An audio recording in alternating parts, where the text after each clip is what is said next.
Autumn Nation Series week number 2, folks. A lot more games on in the second week. First week was only the 2. This week we're at 6 games.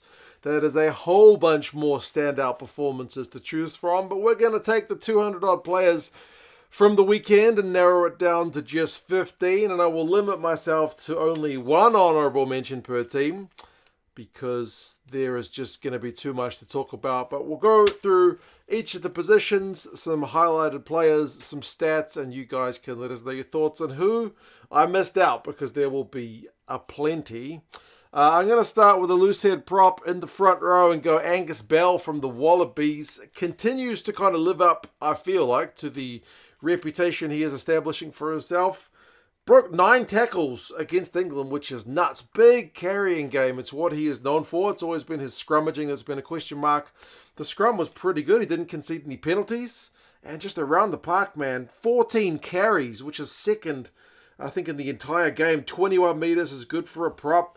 He has a big carry right before the Jeremy Williams try, getting up over the advantage line. 9 defenders beaten, as first in the game for a prop. Very good stuff. 5 passes and offload. Makes 12 from 12 tackles. That's 100%. Wins a turnover. 1 turnover conceded, man. That's it. No penalties conceded. What a shift. What a shift from big Gus Bell. Hooker, I am going to go with a Kiwi in Asofo Amor. There were question marks about this guy going into the game. He's not Cody Taylor. The line-out has a bit of the yips about it prior to this game. He's not been trusted with that many minutes, although he did play almost a full game the week before against England. He plays like 79 minutes against Ireland. The line-out is fine. There's one not straight line-out. So other than that, it's fine, 89%. And then he's just a beast around the park. What a dude. 7 carries, 22 metres. He's got a couple of defenders beaten. He's got a clean break. He sets up the only try of the game with that final pass to Will Jordan. Only try of the game for the All Blacks anyway. 8 from 8 tackles, including 1 dominant tackle. So 100% with his tackles. Doesn't concede any turnovers. Doesn't concede any penalties. What a guy. He's had some doubters, but I think he proved them, I don't know about wrong, but he's put our minds at ease anyway for another week. He's still got to do it regularly, but what a shift. What a shift. Tight head, I'm going to go with one of the Bok boys and Thomas du Toit. Now, it's hard with the Bok boys because they substituted the entire forward pack this game, pretty much. So nobody's got like a full game minutes to really look at. So it's harder to find individual standouts when it is a collective. And you can kind of think of him as the representative collection for the front row of the Boks, because they were bossing the Scottish forward pack at scrum time. It was just a milking penalty machine. Absolute dominance. And Thomas du Toit is a big part of that. He ends up finishing with a try as well, which he did not celebrate at all. I was celebrating on his behalf because I love seeing a prop try, especially when they get to do a wee canter in for it. He was untouched from a kind of messy line out. He pounces on it and just goes through for the try. He finishes with 25 metres from 3 carries. Now that's a hell of a return and a clean break. You will never see stats like that from Thomas du Toit again. Albeit, remember, he gets a weird line-out ball and he's just got open field in front of him. But he goes for it. So, very happy for him. 7 from 8 tackles, including 2 dominant. That's a shift. Doesn't pass it. He's just going up the guts. He does concede 2 penalties. One was at scrum time where he lost his footing. That's for sure. But overall, good contribution from Thomas the Tank Engine. And, yeah, I think he's a good representation for the forward pack overall, given he had a pretty good contribution. Locks, I am going to go with one of the Wallabies boys and Jeremy Williams. Likewise scored a try, just barely in the corner. I had to check the grounding. The officials were happy just enough to give that one. They had to look at it for quite some time.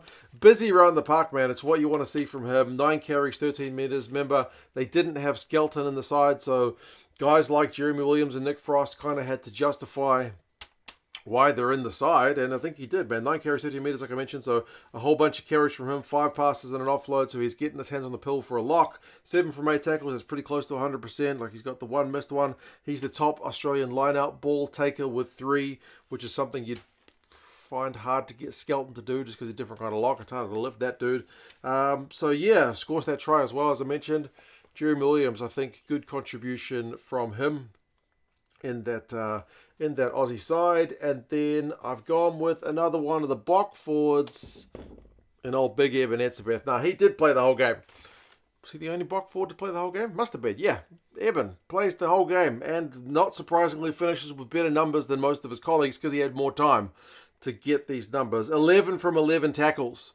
The second South African. The way he swarms on the back of Duan van der Merwe as he's about to get a break, that's just commitment to the cause. He's got 12 carries, which is the first equal South African dude. Couple of defenders beaten, gets 14 metres, 6 passes and offload. So likewise, like Jeremy Williams, he's getting his hands on the pill, which is what you want. You want your second rowers to have that confidence, that ability to be able to handle the ball. It gives you so many more options. A couple of turnovers, one including that big slap out of the air at line-out time when he'd been pinged for like throwing Matt Fagerson on the ground. He responded with that big slap with the line-out steal. He does have that penalty conceded, which is that bit of kind of handbags, but I think he got man of the match as well, didn't he? Big Eben. Hard man to stop when he is in a mood. Loose forwards, I've gone with one of the Aussie guys in Rob Valetini. I don't think I put him in my team of the week any of the Rugby Championship weeks, but he's always good for the Wallabies. He's very consistent. Like 13 carries from him and generally getting some good go-forward ball. Like 38 metres is something we've sometimes struggled to see from the Aussie loose forwards, but he was getting that good go-forward. He's got 3 defenders beaten. So he's the top meter gatherer for forwards for the Aussie team in this game against England. So getting that meterage, which is really something Joe Schmidt needs because he likes these forwards. He likes Wilson, he likes McCright, he likes Valetini to carry up the guts. So he was getting that pay. He's got 6 passes and offload. And then defensively, busy around the park, 10 from 10 tackles, 1 dominant tackle, 2 turnovers, 1, no penalties conceded. Bobby Valetini, good effort from him on the flank. Another flank, I've gone with one of the French boys in Paul Boudéon. It's a weird one that he gets 5 carries, 5 metres and 2 tries. That's what you call close range action from him. But man, he comes on pretty early in the game. Remember, there was an injury to Flamont. He comes on and moves on to the flank, and he's just busy. Apart from getting the icing on the cake, 2 tries, 19 from 19 tackles. Busy. Wins a couple of lineouts. 3 of the tackles are dominant, which I think is first for that entire game. So really putting in some big hits. Physical presence. Some of the Japanese you feel like struggled with when they were trying to go direct at the French defence, and he's a big part of that. He does have 1 penalty conceded, only passes once, but man, when you can score 2 tries from 5 carries, I think he's doing a pretty good job. And then another guy who was busy around the park was one of the Argentinian guys in Joaquin Oviedo. He's maybe not quite as flashy this week as the likes of Juan Gonzalez, but he's just busy, man. 13 carries. He is the top Argentinian forward for carries. He beats a defender. He gets 44 metres, which for your number 8 is pretty good. 5 passes, and then also second top tackler for the game with 16 from 18. Wins a turnover, doesn't concede any penalties. So when you're like the top tackler, almost the top tackle for your team, and your top carrier for your team, those are 2 absolutely fundamental roles, and he is doing them with aplomb. So maybe not as kind of X-Factor stuff as some of the other guys this week, but still pretty good. Now, speaking of X-Factor, it's hard to go past Dupont for number 9. Goodness me. Like, you have to look at his numbers in context, eh? Like 93 run meters, albeit against Japan. The next best number 9 this week is Ratsima for the All Blacks with 36. He's just so far ahead in some areas. 11 carries, a clean break, 93 meters. 8 defenders beaten, his first in the entire game. And he's the halfback. 52 passes, 12 kicks. He's got 2 try assists. He's taken lineouts, the little 1-2 play with Malvaca, and he sets up a nice on-rushing Gros for the try from close range. 5 from 6 tackles. He almost got Tatakawa in the corner, like absolute commitment. Almost held him up, but not quite. Wins a turnover, does concede 1 penalty. But man, the dude is special. I know it's kind of easy to be kind of fanboying about Dupont, but he's really good. He's really, really, really good. Another guy who's good, another guy who maybe put some doubters wrong, and 10 was really competitive this week. Damian McKenzie comes into the side with Bodie out with an HIA for the week, and he gets man of the match. So that speaks volumes to the way he fronted up to the pressure. Just pulled the strings really well, kicked his goals, shifted the ball at the right times, made good decisions, was confident, on rushing defenders, able to kind of give that weak step pass to Will Jordan, set him up into some space. He's been described as a bit of a gambler at times, but I thought he was playing, I don't want to say cautious, but playing it sensibly enough while still able to kind of unleash the back line at times. Like 13 carries, a line break, and 6 defenders beaten. 6 defenders beaten was first for the entire game, so he's got the attacking mindset. 90 run meters, first equal for the game. He's got 11 kicks. As I said, he kicks his goals, 27 passes, 4 offloads, so not stupid amounts of X factor, but a good balance, I feel. 5 from 7 tackles. I don't know. Good one. It's a good selection headache for Scott Robertson going into the next round, because you feel like Bodie had the front running after D-Mac had the kind of early backing from the coaching staff with the ABs. 12, I have gone with one of the Fijians, so I haven't got any Fijian gear hanging up at the minute, but Tui Silva for the Fijians, such a unit. He absolutely sat down a couple of the Welsh tacklers. He is such a behemoth when he gets going. He scores one of only 2 tries for Fiji in that game in their win. Sits down Blair Murray on the way. Ben Thomas can't stop him. The couple of Welsh back defenders couldn't stop him. 15 carries, 43 metres, beats 5 defenders. Gets a clean break. It's just quintessential Joshua Tuisova. He's such a big unit of a man. 12 from 13 tackles. He's also Fiji's second top tackler for the game. So he's not just doing the offensive stuff, including a couple dominant tackles, wins a turnover. I think certainly a big part of that Fijian win. And then kind of like Dupont, he's one that people are going to fanboy over, and I was trying to have a look around to see if I could find anyone else, but I ended up going with the kind of fanboying choice at the minute. Joseph Sualii, in his debut in professional rugby at Twickenham, he looked pretty good, didn't he? Looked so comfortable on the ball. Like, the stats, I don't feel like do him justice. 7 carries, 8 metres. Okay, that doesn't seem that flash. But the 9 passes, his hands are just so quick. And the little tip backs in the air, he wins at least like 3 of their restarts. That's the kind of thing that doesn't get picked up in the stats, like offensive restarts. They're kicking the ball to the opposition. He gets the ball back for them. He's just so good at that. He's just got such airtime. And just, he only needs half a second to pop it just perfectly to the guys around him. I can see why people are excited about him. I mean, I don't watch league, so I've only seen highlights of him. I know he had some skills, but he showed some skills. He finishes with a try assist, the one-handed pass to Tom Wright.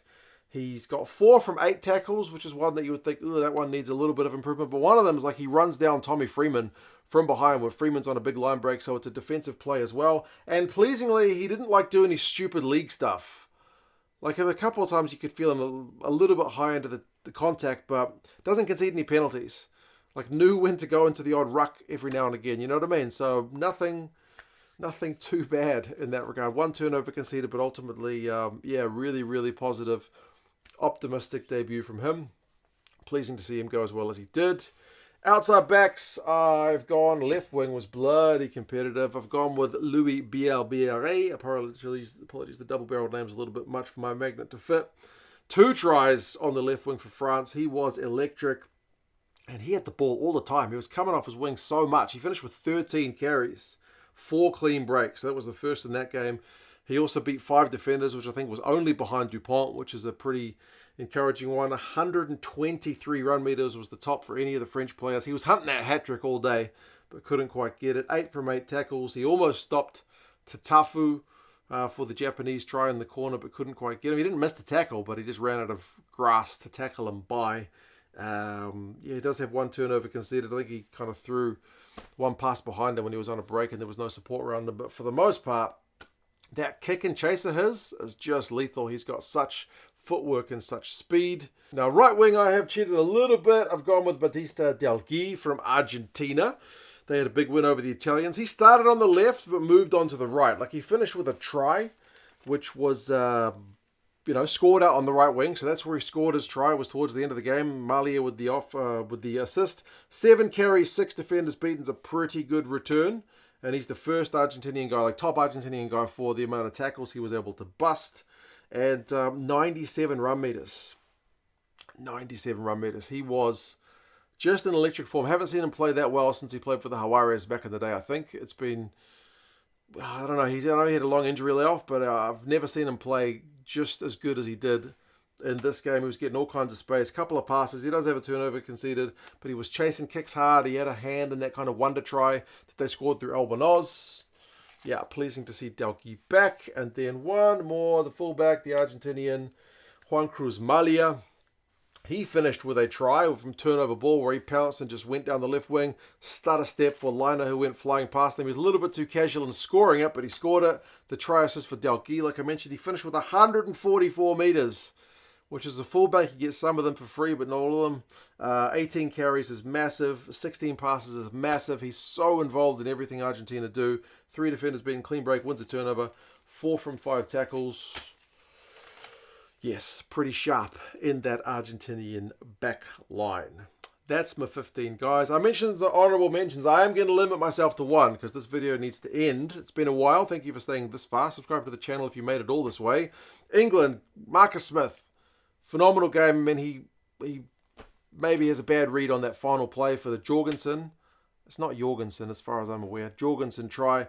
But, yeah, Smith pulled the strings really well for England for another week. Likewise, Caleb Muntz for Fiji. He was phenomenal. Scored a try. It was a great try. Very confident taking the ball to the line. Kicked his goals. Gibson Park for Ireland. Defensively sweeping around. Really, really busy. I thought that was one of his better games in a game where Ireland looked pretty flat. Scotland is a tough one because, I don't know, who stood up for Scotland? Maybe Tom Jordan. Tom Jordan was looking pretty sharp. I think he got found out by one of the kicks, wasn't it, for one of the Mapimpi tries, but Tom Jordan still looks pretty sharp on attack in a very early test career for him. Japan, Warner Dearns, almost scored a try early. One of their top tacklers, always looks busy, rangy dude around the park. Menoncello for Italy. Real mixed bag game, like conceded some penalties, missed some tackles, made a heap of tackles, a heap of big hits, a heap of run meters. Like he was involved into a bit of everything. Wales, Cam Winnett looked pretty secure at the back. I know he got bumped off for one of the tries. I think it was the Muntz try, but he still looks pretty comfortable. He looks to have a lot of time on the ball. Tom Wright and Leoneki Tau, that's 2. I cheated.